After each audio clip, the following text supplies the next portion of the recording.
আপনি কি জানেন আমাদের শরীরে কীভাবে গ্যাস হয়, পেটে গ্যাস হয় এবং কীভাবে অ্যাসিড তৈরি হয় এবং কীভাবে হজমে যেটা আমাদের গ্যাস হয়, প্রচুর অ্যাসিড হয়, আমাদের বুকে কীভাবে জ্বালা করে।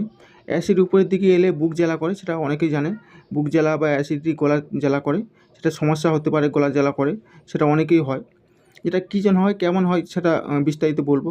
আমরা যখন খাওয়ার পাকস্থলী একটা হজম করার জন্য একটা অ্যাসিড স্বাভাবিকভাবে অ্যাসিড একটা বার করে, যেটা হচ্ছে এই অ্যাসিডটা নালীর মাধ্যমে অ্যাসিড যখন উপরে চলে যায় তখনই হয়। যেটা হচ্ছে এই অ্যাসিডটা হাইড্রোক্লোরিক অ্যাসিড তৈরি করে, যে অ্যাসিডটা হচ্ছে আমাদের খাদ্যে ব্যাকটেরিয়া এবং জীবাণু থাকে সেগুলো নাশ করে। এই বিশেষ আবরণ এবং অ্যাসিড সেটাকে রক্ষা করে, পাকস্থলীকে রক্ষা করে এই অ্যাসিড, এবং হজম ক্ষমতাকে বাড়ায়।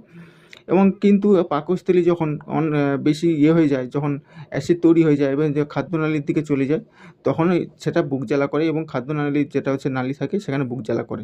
এবং গলার দিকে যখন অ্যাসিডটা চলে তখনই বুক জ্বালা হয়। তখনই যেটা হচ্ছে আমাদের গ্যাস হয়ে গেছে বা বুক জ্বালা হচ্ছে বা হজমের ক্ষমতা হচ্ছে, সেই জন্য হচ্ছে।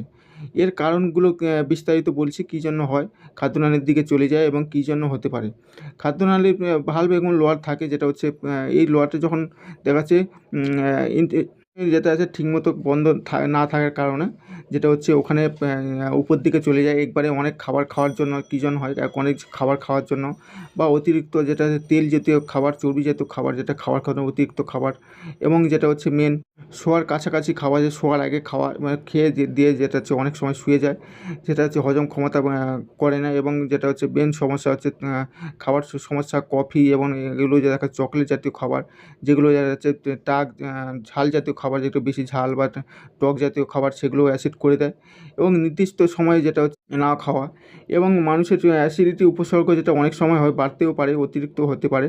যেটা হচ্ছে তাদের বেশি ফ্যাট হতে থাকে বা যে ওজন বৃদ্ধি পায়, ওজন যাদের আছে, যারা বেশিরভাগ ধূমপান করে বা বেশিরভাগ গর্ভাবস্থায় অনেকের সময় হয়, যেটা গর্ভাবস্থায় যেটা হচ্ছে পাকস্থলী একটু উপর দিকে চলে যায়, এটাও হতে পারে। যেটা হচ্ছে সেটাও অ্যাসিডিটিও হতে পারে এবং খুব মারাত্মক রিফ্লেক্সের হয়ে যেতে পারে।